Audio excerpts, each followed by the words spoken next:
मैं हूं अंकित अवस्थी। आप हैं मेरे साथ में एक ऐसी घटना का जिक्र करने के लिए जिसे सुनने के बाद, जिसे जानने के बाद आप में से बहुत सारे लोगों को देश की सुरक्षा व्यवस्था पर जैसे संसद में स्मोक बॉम्ब के चलने के बाद चिंता हुई थी, ठीक उसी प्रकार की चिंता भारत के प्रतिष्ठित संस्थानों में से एक तकनीकी संस्थान में, जिसका नाम आईआईटी बीएचयू है, वहां की एक छात्रा के साथ हुई गैंग रेप की घटना को सुनने के बाद लगने लगेगा। सामान्यतया जब हमारी घर की बेटियां, बच्चियां घर से बाहर निकलती हैं पढ़ने के लिए, तो बच्चों के पढ़ने पर एक सुरक्षित माहौल उन्हें मिले और जिस संस्थान में वो हैं वो उनके लिए पूरी तरह सुरक्षित हो। वैसे ही जब हमारे देश के सांसद किसी संसद के अंदर बैठ के देश के लिए नीतियां बना रहे हों और जब कोई सांसद के साथ समक्ष उपस्थित होकर कोई स्मोक बॉम्ब ले जाने का प्रयास करता है, तो पूरा देश इस कारण से चिंतित हो उठता है कि जब हमारे संसद में ही सांसद सेफ नहीं है तो देश कैसे सेफ होगा। बिल्कुल वैसे ही जब आईआईटी के कैंपस के अंदर लड़कियां सेफ नहीं है, जिन्हें देश के सबसे सुरक्षित, सबसे अच्छे और सबसे एक प्रकार से कहिए तो बेहतरीन इंफ्रास्ट्रक्चर और फंडिंग के लिए जाना जाता हो, तो फिर कौन सी जगह के बच्चे सुरक्षित होंगे? यह बड़ा प्रश्न इस मुद्दे के साथ आज आपके बीच में आ रहा है। क्या मामला है, कहां की चर्चा है? तो मामला है साथियों आईआईटी बीएचयू का, आईआईटी के अंदर हुए गैंगरेप का। बीएचयू बनारस हिंदू यूनिवर्सिटी का नाम है। यहां पर आईआईटी यानी इंडियन इंस्टीट्यूट ऑफ टेक्नोलॉजी का कैंपस भी है, यानी बीएचयू का एक भाग जो तकनीकी शिक्षा देता है उसे आईआईटी के नाम से जाना जाता है और ये और आईआईटीज की तरह ही एक मान्यता प्राप्त आईआईटी है। सुर्खियां में अब क्यों आया है? सर, यह घटना तो सुनने में आ रही है कि 60 दिन पुरानी है। 60 दिन पुरानी घटना है, उसके बारे में भी बताएंगे, लेकिन आज इसलिए है कि जो गैंगरेप के आरोपी थे वो पकड़े जा चुके हैं। पकड़ने के साथ साथ देश की राजनीति एकदम गर्मा गई है। और राजनीति गर्माई क्यों है? क्योंकि पकड़े गए आरोपी बीजेपी के यानी कि सत्तारूढ़ केंद्र में और राज्य में जो पार्टी है उसके आईटी सेल के मेंबर बताए गए हैं। ऐसी स्थिति के अंदर विपक्ष पूरी तरह सत्ता पक्ष पर हमलावर है कि ये आपके लोग थे, इसलिए इन्हें पकड़ने में आपने इतना समय लगाया। ये सुर्खियां इसी तरफ इशारा कर रही हैं। खबर है कि IIT BHU 2 months later 3 men arrested for sexually assaulting women student. ठीक है, ये कुछ तस्वीरें हैं जो प्रोटेस्ट करते हुए लोगों की आपको दिखाई दे रही हैं। जिन लोगों की चर्चा है, जिन्हें गिरफ्तार किया गया है, उनकी तस्वीरें आप योगी आदित्यनाथ के साथ दे सकते हैं। यहां पर लोग इन तस्वीरों को दिखा करके अपोजिशन की तरफ से सवाल उठा रहे हैं। विशेष रूप से महुआ मोइत्रा, यहां पर इनकी तस्वीरें योगी आदित्यनाथ के साथ दिखाकर वो महुआ मोइत्रा जो कि सवाल पैसे लेकर संसद में सवाल पूछने के कारण संसद से बर्खास्त की गई, वो सवाल पूछ रही हैं कि अब इनके ऊपर बुलडोजर कब चलेगा, क्योंकि उत्तर प्रदेश में तो बुलडोजर चलता है, इन लोगों के घरों पर बुलडोजर कब चलेगा। अपोजिशन है जिसका काम निश्चित ही सवाल पूछने का है, और सवाल पूछते समय जिस प्रकार से पहले महुआ मोइत्रा से सवाल पूछे गए थे, अब वो इनसे सवाल पूछती हुई दिखाई पड़ रही हैं। बिल्कुल ठीक है साहब, घटना को अब सिलसिलेवार तरीके से आपके सामने रखते हैं। चर्चा है नवंबर 1 और नवंबर 2 की। आपको वैसे याद दिला दें कि ये कब की चर्चा है, तो आप वर्ल्ड कप का वो मैच याद करिए जब श्रीलंका को 55 रन पर समेट दिया गया था। इंडिया ने श्रीलंका को 302 रन से हराया था। भारत वर्ल्ड कप के अंदर व्यस्त था। वर्ल्ड कप के अंदर लोग अपनी अपनी तरह से खुशियों का इजहार कर रहे थे। करोड़ों लोग उस समय वर्ल्ड कप की खुशी में थे, लेकिन हजारों लोग बनारस हिंदू यूनिवर्सिटी की सड़कों पर बैठे थे।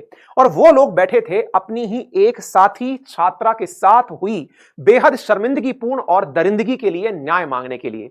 घटना है कि उस दिन जब यह घटना हुई तो बुधवार देर रात की बात है।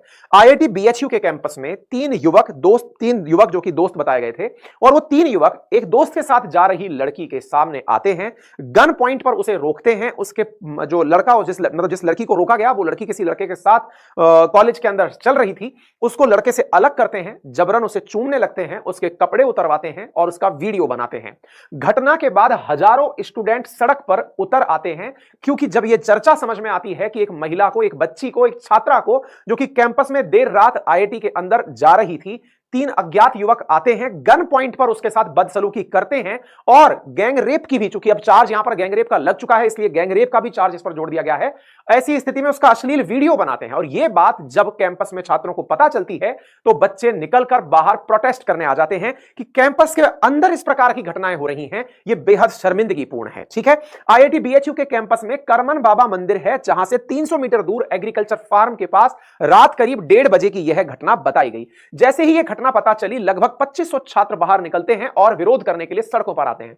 अच्छा, पहले मैं आप लोगों को, अगर आप आईआईटी के कल्चर से परिचित नहीं है, हल्का सा मैं आपको बता देता हूं। आईआईटीज में, क्योंकि मुझे भी कुछ समय आईआईटी में पढ़ने का सौभाग्य प्राप्त हुआ है, लेट नाइट स्टूडेंट्स का अपनी लेबोरेटरी से निकल करके अपने रूम्स पर जाना या फिर लेट नाइट स्टडी करके चाय पीने जाना बड़ा कॉमन कल्चर है। आप किसी भी आईआईटी में जाने का, अगर आपका ड्रीम है, आप आईआईटी में गए हैं या आपके बच्चे आईआईटी में, आपका परिचित आईआईटी में है, तो आप ये समझेंगे कि आईआईटी में सबसे ज्यादा शांति अर्ली मॉर्निंग में होती है, क्योंकि वो लोग उस समय सोते हैं। सबसे ज्यादा चहल पहल लेट नाइट होती है, क्योंकि बच्चे खेलने तक के लिए, यहां पर नाइट फ्लड लाइट्स के साथ में लोग रात को ही खेलने भी बाहर निकलते हैं, तो पढ़ने के लिए भी बाहर निकलते हैं। मतलब लोग लैब से आते हुए होते हैं, ग्रुप डिस्कशन चल रहे होते हैं, एक अलग प्रकार का माहौल होता है। और मैंने अपने इसी चैनल के ऊपर एक आईआईटी का व्लॉग डाला है, अगर आप चाहें तो देखिएगा। मैंने अपने आईआईटी का कैंपस टूर किया था जब अभी कुछ दिनों पहले, उस समय भी इस बारे का जिक्र किया था कि लोग यहां पर रात को बाहर निकलते हैं। ठीक है, तो रात को बाहर निकलना कोई बहुत बड़ी मतलब चिंता की बात नहीं। रात को बाहर क्यों निकलते हैं? अरे भाई, पढ़ने वाले बच्चे हैं, दिन भर पढ़ रहे हैं, रात भर पढ़ रहे हैं, वो बाहर निकल रहे हैं, सुरक्षित माहौल है। इस कारण से जब ये चर्चा बाहर निकलती है कि भैया ऐसा हुआ है, तो लोग निश्चित ही इसके कारण बाहर निकलकर विरोध के लिए आते हैं। विवाद बढ़ने लगता है। विवाद बढ़ने लगता है तो एक और इस विवाद के अंदर दिशा आ जाती है, और वो दिशा ये है कि बनारस हिंदू यूनिवर्सिटी, जो कि मतलब वाराणसी के अंदर बहुत बड़े क्षेत्र में है, जिसमें अलग अलग संकाय हैं, यानी कि अलग अलग सेक्शंस हैं। बीएचयू जो बनारस हिंदू यूनिवर्सिटी है, इसमें मेडिकल साइंसेस की पढ़ाई भी होती है, तो इसमें ह्यूमैनिटीज की पढ़ाई भी होती है, तो इसमें एग्रीकल्चर की पढ़ाई भी होती है, तो इसमें टेक्निकल की भी पढ़ाई होती है। यानी बीएचयू एक अपने आप में बहुत बड़ी यूनिवर्सिटी, एक शहर से बड़ा है ना। तो ऐसी स्थिति में जैसे अपन टेक्निकल पढ़ाई के लिए किसी कॉलेज में जाएं, तो जो बीएचयू का यानी यूनिवर्सिटी का जो टेक्निकल पढ़ाई कराने वाला सेक्शन है, आज उसे आप आईआईटी बीएचयू के नाम से जानते हैं। ऐसे ही मेडिकल की पढ़ाई के लिए जो सेक्शन है, वो एक मेडिकल कॉलेज के रूप में काम करता है, बीएचयू मेडिकल कॉलेज के रूप में। ठीक है, तो ऐसे उसमें तमाम सेक्शंस हैं। अभी जब हम प्रयागराज और बनारस गए थे, तब हम बीएचयू भी गए थे, क्योंकि बहुत सारे बीएचयू के बच्चों ने हमें वहीं पर बीएचयू में जो विश्वनाथ भगवान का मंदिर है, वहीं पर इन्वाइट किया था, और हम वहां जाकर कैंपस विजिट करके आए थे। तो आईआईटी के गेट के जस्ट बाहर ही बीएचयू का मतलब विश्वनाथ भगवान का टेंपल है, हम वहीं पर एकत्र भी हुए थे, जाकर के छात्रों से मिले भी थे। ये जब जाके हमने ये देखा, तो अब मुद्दा क्या निकला कि बीएचयू का कैंपस इतना विशाल और डाइवर्सिफाइड है कि उसमें अलग अलग संकाय के छात्र एक साथ रहते हैं, कॉमन रूट, कॉमन रोड, ये सब यूज करते हैं। लेकिन इसी बीच में लंबे समय से आईआईटी के बच्चों की एक डिमांड चल रही थी पहले से ही, और वो डिमांड ये थी कि आईआईटी के कैंपस को शेष बीएचयू के कैंपस से बाउंड्री बनाकर सेपरेट किया जाए। बाउंड्री से मतलब क्या है कि कोई भी व्यक्ति यूं ही मुंह उठा करके अंदर ना चला आए। लेकिन इस बात से अन्य जो संकाय के छात्र हैं या अन्य स्ट्रीम के जो छात्र हैं, वो नाराज होने लगे कि आईआईटी वाले अपने आप को एलीट समझकर अलग कर रहे हैं। ये मन में भाव आने लगा कि भैया हम तो सुपीरियर हैं, इसलिए सेपरेट अपनी बाउंड्री बना रहे हैं। इस बात को लेकर आईआईटी में बड़ा बहस छिड़ता है कि आईआईटी वाले बच्चे चाहते हैं कि उनकी पूरी बाउंड्रीज को सेफ कर दिया जाए, बाउंड्री के साथ आईआईटी को बंद कर दिया जाए, और जो बाहर के छात्र हैं, बाहर से मतलब बीएचयू के जो छात्र हैं, वो चाहते हैं कि आईआईटी के अंदर एंट्रेंस बेरोक-टोक रूप से जारी रहे। ठीक है साहब, अब जब यह घटना हुई, तो ऐसी ही स्थिति के अंदर तुरंत बीएचयू का जब यह मॉलेस्टेशन का बात बाहर निकल कर आया, तो फिर चर्चा दोबारा जोड़ पकड़ने लगी कि आईआईटी बीएचयू में बाउंड्री क्यों नहीं बनाई गई अभी तक। तो इस बात को लेकर के सर्वे की बात निकलकर आने लगी। अगर मैं आपको मैप पर दिखाने का प्रयास करूं, तो ये आईआईटी बीएचयू वाराणसी जो आप यहां पर देख रहे हैं, और ये बनारस हिंदू यूनिवर्सिटी, इसके कई कैंपसेस आपको दिखाई देने लगेंगे। यानी कि इन कैंपसेस में आप बीएचयू के कैंपस से आईआईटी को सेपरेट करके समझ सकते हैं। ठीक है साहब। अच्छा, अब फिलहाल जब यह घटना हुई, तो तत्काल प्रभाव से कुछ फैसले लिए गए। जैसे यहां पर संस्थान, अब सभी बैरिकेड सुबह 10 से लेकर शाम 5 बजे तक बंद रहने का निर्णय लिया गया। कहा गया कि आईआईटी बीएचयू का स्टिकर लगा होगा तो ही कोई अंदर आएगा। ये बिल्कुल वैसे था कि सांप निकल गया, आप उसके बाद में मतलब उसका जो रास्ता है, उसके जो निशान है, पदचिन्ह है, उनको पीट रहे हैं। ठीक है साहब। थोड़ा सा बीएचयू का इतिहास भी जान लीजिए आईआईटी के साथ में, और वो क्या है। आईआईटी बीएचयू 2015 में बोर्ड ऑफ गवर्नर नियुक्त कर दिए गए, और ये जो आईआईटी है ना, 2012 में industry of technology amendment bill के द्वारा आईआईटी बनी थी। 2012 से पहले इसे बीएचयू आईटी के नाम से जाना जाता था, इसका अलग पेपर हुआ करता था। ठीक है साहब। चलिए, तो ये घटना के बाद क्या हुआ वो मैंने आपको बता दिया। अब घटना क्या थी, इस तरह की जब चर्चाएं चल रही थी, तो घटना तो मैंने आपको शुरुआत में बता दी। स्टूडेंट्स के प्रोटेस्ट और बच्चियों के प्रोटेस्ट इस बात को लेकर हो रहे थे कि चर्चाएं लेकर हो रही हैं बाउंड्री बनेगी या नहीं, लेकिन क्या बाउंड्री बनने के बाद भी हम लोग सेफ हैं। चर्चा इस बात की भी थी कि 15 मिनट तक जिसको कब्जे में रखा, वो लोग आफ्टर ऑल हैं कहां, वो आरोपी आफ्टर ऑल हैं कहां, गायब कहां हो गए। लोग इस बारे में बड़े सवाल करने लगे। सवालों में निकलकर आया कि आईआईटी जैसा इतना हाई एंड कैंपस बिना कैमरे के कैसे हो सकता है, और अगर कैमरे हैं तो फिर कैमरे में अभी तक उनकी तस्वीरें क्यों नहीं पकड़ी गई। देखिए, जितने भी बड़े इंस्टीट्यूशंस हैं, उन सभी के गेट पर बड़े कैमरास होते हैं। कैमरास होना सिक्योरिटी के लिहाज से भी जरूरी है, और निश्चित ही देश में बहुत ही संवेदनशील जगह है, निश्चित ही हमारे बहुत ही अच्छे अच्छे विद्यार्थी वहां पढ़ रहे हैं, तो ऐसी स्थिति में उनकी सुरक्षा भी बड़ा मुद्दा है। कैमरे की कैद में अब तक छात्र क्यों नहीं आए, और अगर कैमरे की कैद में आ गए, क्या उन आरोपियों को कोई बचा रहा है, क्या बचा रहा है यह कहकर के कि कहीं कोई उस फैक्ट को या उस कैमरे की फुटेज को तो डिलीट नहीं कर देगा। ऐसा कहकर के छात्रों ने प्रोटेस्ट करना शुरू कर दिया। छात्रों ने मांग करना शुरू किया कि परिसर के अंदर बाहरी जो व्हीकल आते हैं, अच्छा मैं इस बात पे भी आपको जानकारी दूं, जब हम बीएचयू गए तब हम भी इस बात को देखकर बड़ा हैरान थे कि जो बीएचयू का कैंपस था, उस कैंपस में हमारी गाड़ी जब एंटर कर रही थी तो हमें किसी ने नहीं रोका। वहीं जब हम आईआईटी जाते हैं तो आईआईटी के गेट पर जब जब आप एंट्री करते हैं तो आपकी एंट्री पास से लेकर के आप कहां जाएंगे, किससे मिलने जाएंगे, गेट पर ही सारी पहचान पत्री सब ले ली जाती है। मैं आईआईटी कानपुर से इसकी तुलना करके आपको बता रहा हूं। ठीक इसी प्रकार से मैं गत वीक में जेएनयू गया था अपने मित्रों के साथ बातचीत करने के लिए, एक बैठकी थी वहां पर भी। तो जेएनयू के कैंपस पर भी हमारी पूरी एंट्री सब चेक की गई, आपकी गाड़ी कहां से आई है, कहां जाओगे, कौन से हॉस्टल में जाओगे, सारी डिटेल रखवाई गई थी। लेकिन जब मैं बीएचयू गया तब मेरे मन में भी यह प्रश्न बना कि परिसर के अंदर जब बाहरी वाहन आ रहा है तो इसकी एंट्री को रोकने के लिए कोई भी रोकथाम जैसी व्यवस्था वहां नहीं थी। साथ में छात्रों ने कहा कि अब इसको रोकने के लिए बैरिकेटिंग की व्यवस्था और सिंगल एग्जिट और एंट्री पॉइंट बने, यहीं से आएंगे और यहीं से जाएंगे, कुछ ऐसा सिस्टम बने।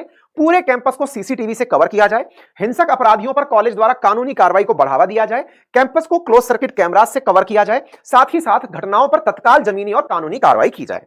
जब यह घटना हुई इसके बाद अपोजिशन ने उस समय भी सवाल उठाए। ये प्रियंका गांधी जी का ट्वीट देख सकते हैं, कांग्रेस का ट्वीट देख सकते हैं, और यह सवाल उठने लगा कि सरकार ने इस विषय पर क्या किया। सरकार ने तत्काल प्रभाव से उस क्षेत्र का जो स्टेशन इंचार्ज या एसएचओ है उसको रिमूव कर दिया, उसको हटा दिया और आरोपियों की तलाश के लिए टीम बिठा दी गई। डीसीपी काशी जोन के जो आरएस गौतम हैं उन्होंने कहा कि छात्रा की छेड़खानी का जो मामला हुआ है उसके लिए हमने टीम गठित की और आरोपियों की तलाश तेज कर दी। एफआईआर दर्ज की गई, लंका करके थाना है वहां पर एफआईआर दर्ज की गई और छात्रों की मांग को जो ज्ञापन मिला उसके विषय पर आईआईटी के साथ संपर्क में बने हुए हैं। ठीक है, यह छात्रा आईआईटी बीएचयू में बीटेक सेकंड ईयर की छात्रा थी। इसको अब हुआ ये कि जब आईआईटी वाले बच्चे ये डिमांड करने लगे कि हमें कैंपस में बाउंड्री चाहिए, और बाहरी जो बच्चे हैं, ये कहिए कि बीएचयू के आईआईटी के अलावा जो बच्चे हैं उन्होंने कहा नहीं, हमें दीवार नहीं चाहिए। इसको लेकर के अब देखिए, एक तरफ तो एक बच्ची के गैंगरेप का मामला है और दूसरी तरफ आईआईटी के अंदर ही छात्रों के आपस में भिड़ने का मामला है। चर्चा निकल कर आई कि आईआईटी और बाहरी छात्र आपस में इसलिए भिड़ लिए, या कहिए कि बीएचयू के अन्य छात्र और आईआईटी के छात्र इसलिए भिड़ लिए कि एक तरफ वो कह रहे हैं हमें बाउंड्री चाहिए, वो कह रहे हैं हम बाउंड्री नहीं चाहते। बस इस प्रकार से इनके बीच में बहस शुरू हो गई और पता चला कि यहां पर छात्रों के जो स्टूडेंट यूनियन है वो भी एक्टिवेट हो गए और धीरे धीरे बच्चे बड़ी संख्या में दीवार ना चाहने के लिए भी सड़कों पर एकत्रित होने लग गए। और उनका कहना था कि भैया हम लोग छात्रा के न्याय की मांग करते हैं लेकिन कैंपस को अलग करने की मांग नहीं करते। ठीक है साहब, ऐसी स्थिति में एफआईआर रजिस्टर हो जाती है। उत्तर प्रदेश कांग्रेस चीफ के, उत्तर प्रदेश के अंदर जो चीफ हैं कांग्रेस के जिनका नाम अजय राय है, उन्होंने आरएसएस से लिंक्ड जो एबीवीपी है, अखिल भारतीय विद्यार्थी परिषद है, उसके ऊपर आरोप लगा दिया कि ये किसी ना किसी प्रकार से बीएचयू में जो घटना हुई है इससे लिंक है। अब किसी ने आरोप लगाया तो जिसने आरोप लगाया उस पर भी एफआईआर हो जाती है कि आप माहौल को बिगाड़ने का प्रयास कर रहे हैं। अब ऐसा क्यों था, इसके पीछे की भी पूरी कहानी है, वो भी हम बताएंगे। लेकिन इसी बीच में कुछ और सोशल मीडिया मैसेजेस वायरल होने लगे। क्या मैसेजेस वायरल होने लगे? कुछ लोगों का कहना हुआ कि पुलिस बच्ची को भड़काकर, बच्ची को धमकाकर उसके बयान चेंज करवा रही है। कुछ मैसेजेस इस तरह के सर्कुलेट होने लगे कि जल्दी पहुंचो, प्रदर्शन के लिए हमें पहुंचना है। इसी बीच में पुलिस का भी अपनी तरफ से बयान आते रहे कि हम इसकी पूरे मामले की जांच कर रहे हैं। पूरी तरह से एबीवीपी का भी, जो अखिल भारतीय विद्यार्थी परिषद है, आरएसएस की जो विद्यार्थी विंग मानी जाती है, उसका भी अपनी तरफ से बयान आया कि हम इस घटना की निंदा करते हैं और निंदा करते हुए जो आरोपी हैं उनकी गिरफ्तारी की मांग करते हैं। यानी राजनीति भी इस मुद्दे के अंदर प्रॉपर तरीके से एंट्री कर चुकी थी। एक तरफ से कांग्रेस का आरोप था कि यह कहीं ना कहीं एबीवीपी से जुड़े हुए छात्र थे जिन्होंने ऐसा किया। अब छात्र किसके थे, जिसने की, ये तो पकड़ में आएगा तभी पता चलेगा।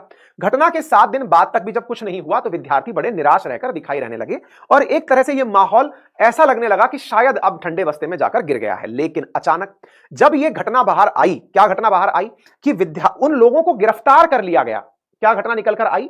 तो अब यहां पर ये सीक्वेंस के साथ हमने सारी बातें बता दी। बीएचयू और आईआईटी बीएचयू के बीच में मतलब जो विवाद हुआ वो हमने बता दिया। अब अचानक 30 दिसंबर पर आप आ जाइए। 30 दिसंबर के दिन वो तीनों आरोपी पकड़े गए। अच्छा, एक चीज मैं यहां पे और ऐड कर दूंगा, जो छात्रा थी जिसके साथ में ये छेड़खानी की और जिसकी वीडियो बनाने की घटना हुई थी, इसके साथ में मतलब पुलिस ने अपने लेवल पर एक और धारा ऐड करवाई 376D, जिसमें महिला के साथ बलात्कार हुआ है, गैंगरेप हुआ है। यह भी उन आरोपियों के खिलाफ धाराएं दर्ज करा दी गई ताकि उन्हें और कठिन दंड मिल सके। 30 दिसंबर के दिन 3 आरोपी पकड़े जाते हैं। जिस बाइक से, बुलेट बाइक से ये भागे थे, उस बाइक को भी बरामद कर लिया गया। अब यहां से फिर से अपोजिशन का काम शुरू होता है। क्यों शुरू होता है? क्योंकि जो लोग गिरफ्तार किए गए 3 आरोपी 30 दिसंबर को, वो तीनों आरोपी बीजेपी की सेल से जुड़े हुए हैं। कौन सी सेल से जुड़े हुए हैं? आईटी सेल से जुड़े हुए हैं। अब ये आईटी सेल क्या होती है मैं थोड़ा सा आपको बता देता हूं। देखिए क्या होता है, और इसी बीच में फिर एबीवीपी बाहर निकल कर आता है और वो कहता है कि हम छात्रा के साथ हैं और उसको न्याय दिलाने के लिए पुलिस से रिक्वेस्ट करते हैं कि वो कठिन से कठिन कार्रवाई करे। अब आप इस चीज को एक बार के लिए सुर्खी को देखें। आप नव वर्ष पर सुर्खी क्या आई? 3 charge with rape of IIT BHU student. Opposition ने कहा कि ये बीजेपी से जुड़े हुए हैं। बीजेपी आईटी सेल का नाम जुड़ा होने की बात निकलकर आती है। और ये 3 लोगों की पहचान जो है वो पहचान इस प्रकार से हुई। सुंदरपुर का कोई कुणाल पांडे है, जीवदीपुर का आनंद है, आनंद उर्फ अभिषेक चौहान है, और एक सक्षम पटेल। 3 लोगों के नाम निकलकर आए। अब ये आईटी सेल क्या होती है थोड़ा सा ऐसे समझ लीजिए।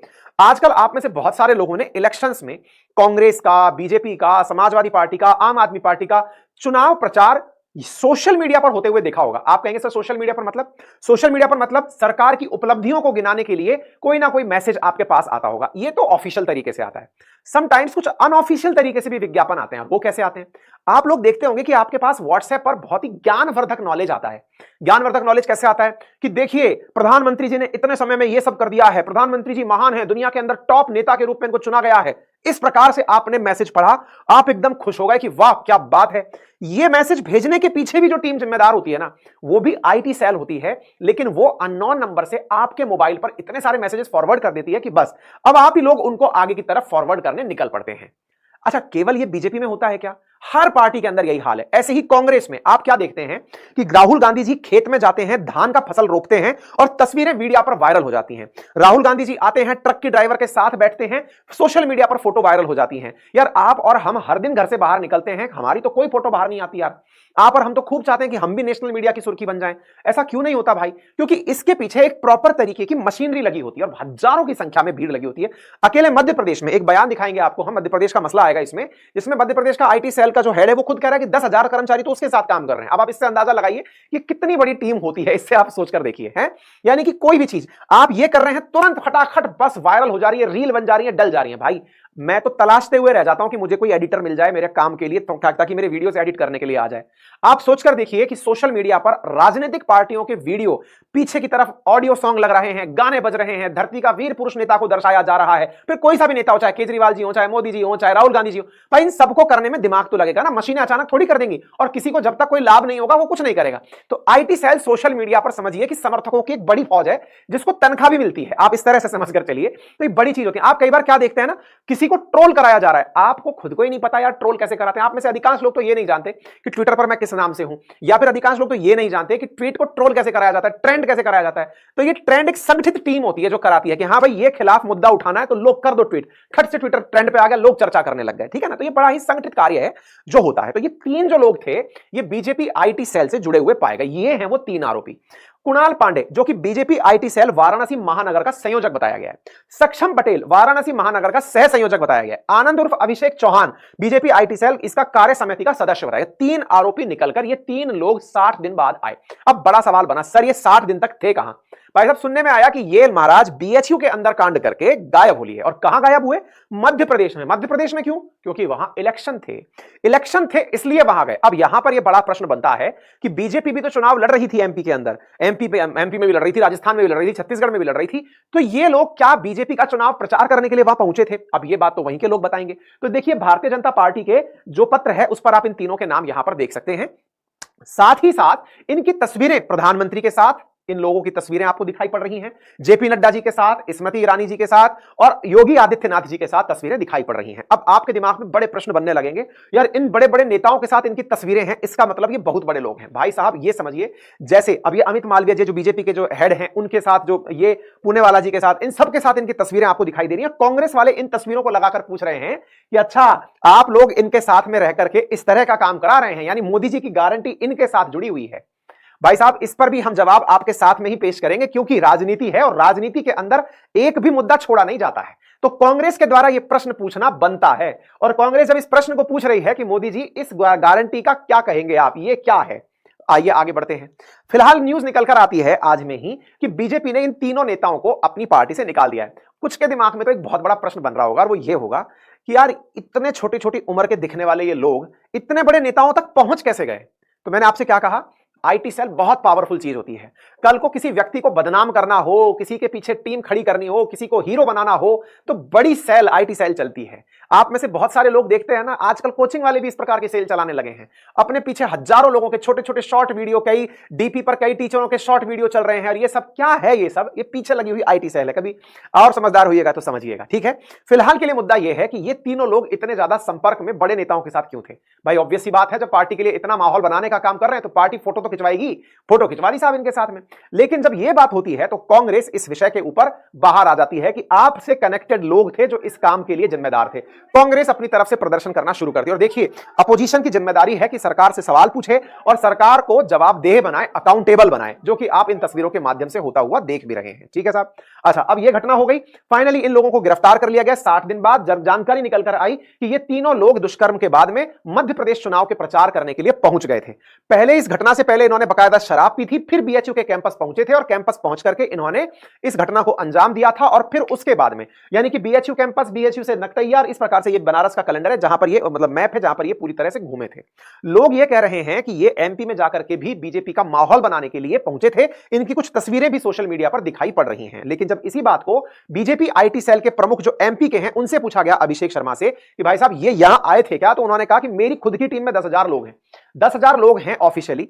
अब ये मेरी टीम में नहीं आए थे, ये पता है। तो इसके बारे में जब जानकारी जुटाई गई तो पता चला कि ये खुद से तीनों लोग किसी और उम्मीदवार का ही चुनाव प्रचार करने के लिए खुद से जिम्मेदारी ले लिए थे। यानी कि एक और मतलब वो था, कैंडिडेट था, किसी और कैंडिडेट का जो कि रीवा से लड़ रहा था चुनाव, उसका चुनाव प्रचार करने के लिए, कोई प्रत्याशी था जो रीवा से चुनाव लड़ रहा था, उसका चुनाव प्रचार करने के लिए ये रीवा आए थे और रीवा से वाराणसी आते जाते रहे थे।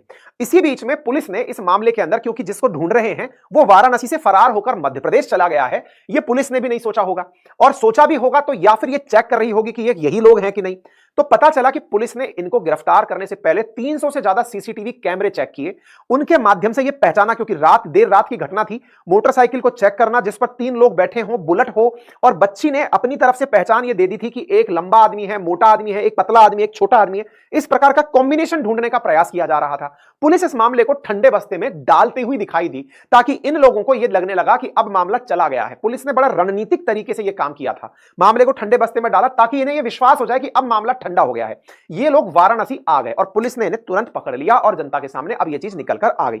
इसी बीच में बीजेपी बाहर आती है। बीजेपी भी अपनी तरफ से पक्ष रखती है और कहती है कि भाई बात तो तब होती जब हम आरोपियों को गिरफ्तार नहीं होने देते, बात तो तब होती कि आरोपी के गिरफ्तार होने पर जनता प्रोटेस्ट करने की जगह समर्थन में बाहर आ जाती कि भाई हमारे नेता ने जो कर दिया वो सही है। गुनहगार कोई सा भी हो, किसी भी पार्टी का हो, गिरफ्तार तो हो रहा है, उसके ऊपर केस दर्ज हो रहा है, बकायदा एसएचओ को तुरंत सस्पेंड कर दिया गया है और जो भी एक्शंस लिए जाने हैं वो लिए जा रहे हैं। यानी एक प्रकार से मीडिया को भी यहां पर बीच बीच में लोगों ने खूब ट्रोल किया कि जो सेंट्रल मीडिया है, भारतीय मीडिया है, वो सीमा हैदर की कहानी तो दिखा रही है लेकिन आईआईटी बीएचयू की कहानी नहीं दिखा रही है। पत्रकारों को ट्रोल किया जा रहा है कि आप लोग इस मुद्दे पर चुप क्यों थे। ठीक है साहब, हालांकि यह मामला शुरुआती तौर पर जब बनारस में उठा था तब एक रीजनल मामला था। जब अपोजिशन ने इस मामले में अपना समर्थन दिया तो अब यह पूरा मामला देश के बीच में एक चर्चित मामला बन चुका है।